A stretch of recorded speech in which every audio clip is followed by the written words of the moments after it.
So this seeking self, I have the impression that it it just manifests itself all the time, just peeking up, and then it's there, and then it's busy running around.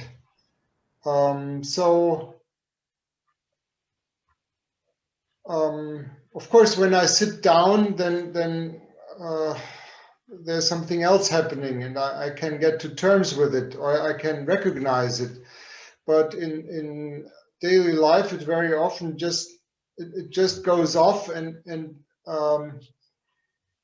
I fail to realize that at the right time, and then it's already running, and then it's really hard to stop, because it's become like like automatic.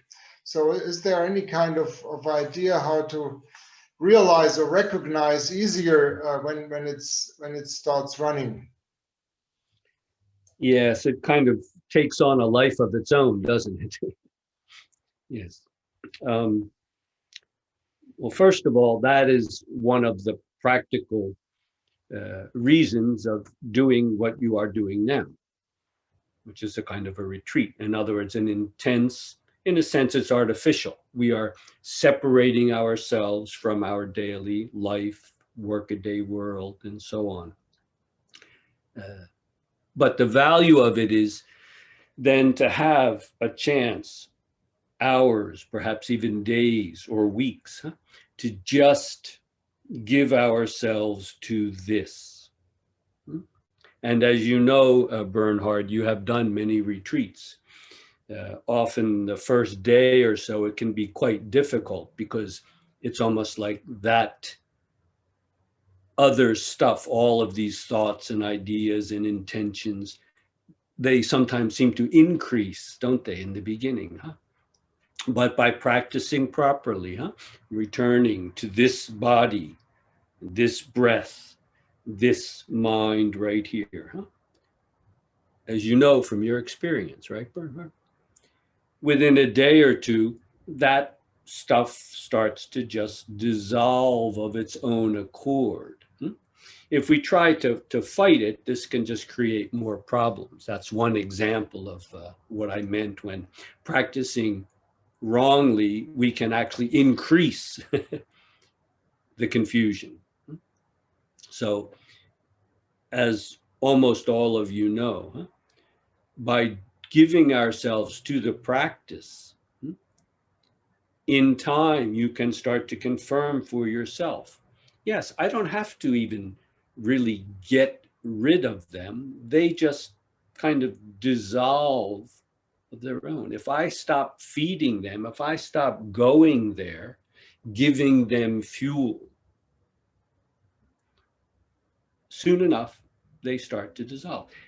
Like a virus, they can't continue on their own unless we give them a place. So that is the value of sustained practice, and also living a life in accord with this. Does that help, Bernhard?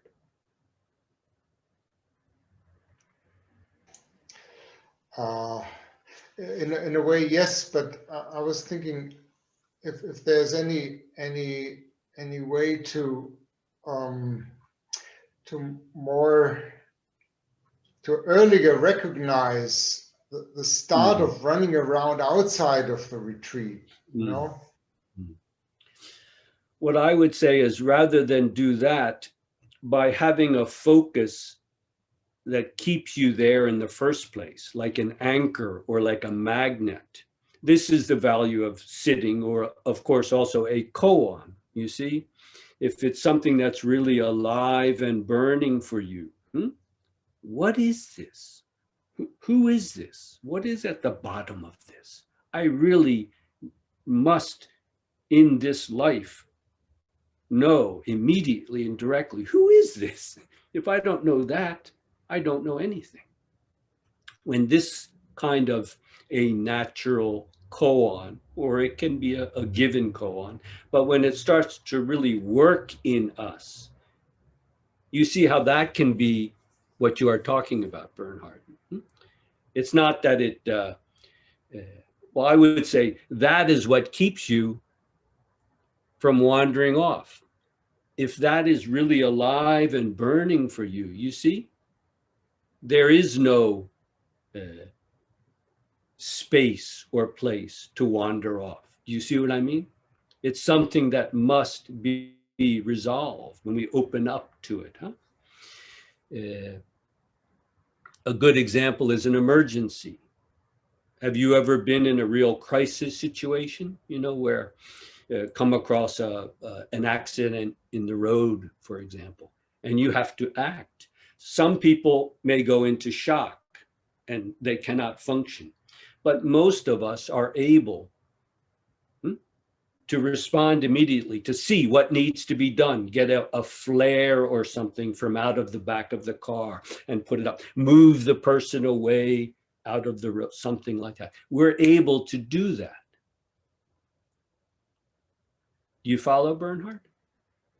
And what is going on there? Do you see? Perfectly natural.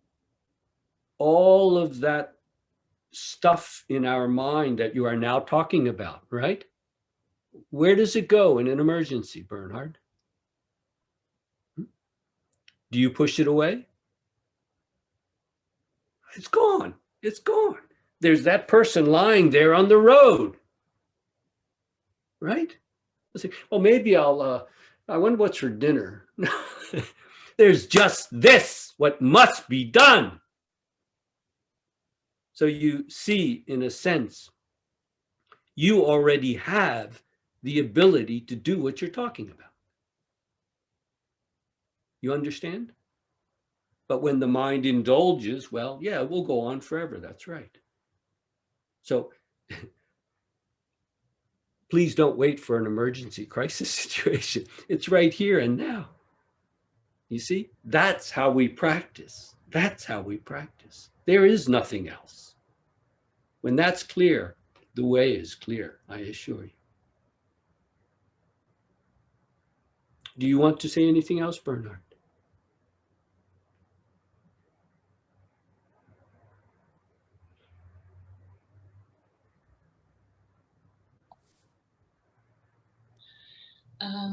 I also have a question, Jeff. Can you hear me okay? Yes. Okay, I just want to make clear if I understood you right. The deep need to practice, the deep need to sit, Yes. is already an expression of the deep ground of life itself. Asking the question, what is my treasure, is already kind of an expression or manifestation of what you call being without self? Yes. And perhaps the point of that exchange at the end about the treasure, with Baso or Matsu, is the point. The point is the one seeking is what is sought. You do already have it. The question is whether it's fully realized, manifest. Do you follow? You don't need another thing. You don't need another thing. If there's anything you need, it's simply to fully live, as you would put it, to fully live it, to fully manifest it in body, breath, and mind. But you don't need to attain something, to get something. You follow? Yes. All I would add is now simply realize that with every bone in your body.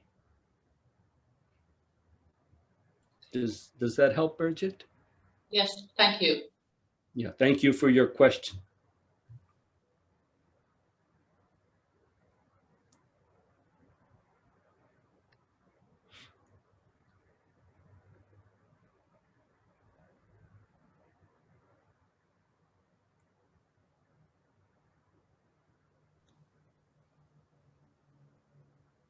Jeff, can I ask, can you hear me?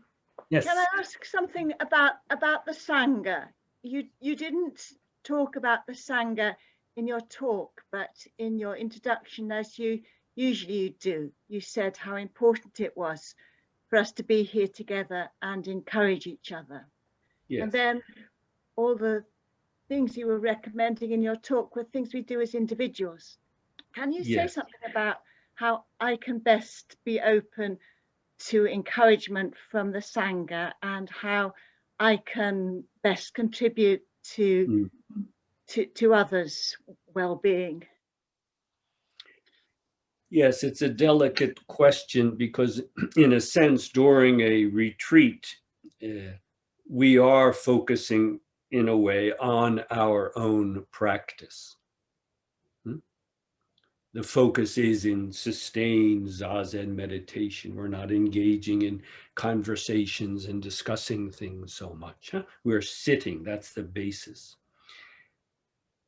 And yet, when we really give ourselves like that, there's a profound intimacy, a connection. It's not simply in the words or even in the physical closeness. In this sense, we don't have it now, virtual. And yet, the very fact that you're bringing up that question with and for everyone is already the work of the sangha, isn't it?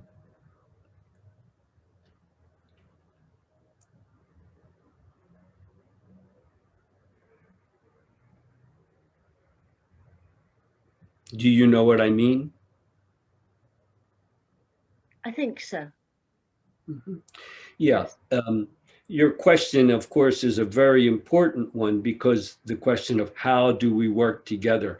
But during a retreat, in a way, the focus is, in a way, on our own practice. We're not looking to encourage the other person, at least not in a conscious way.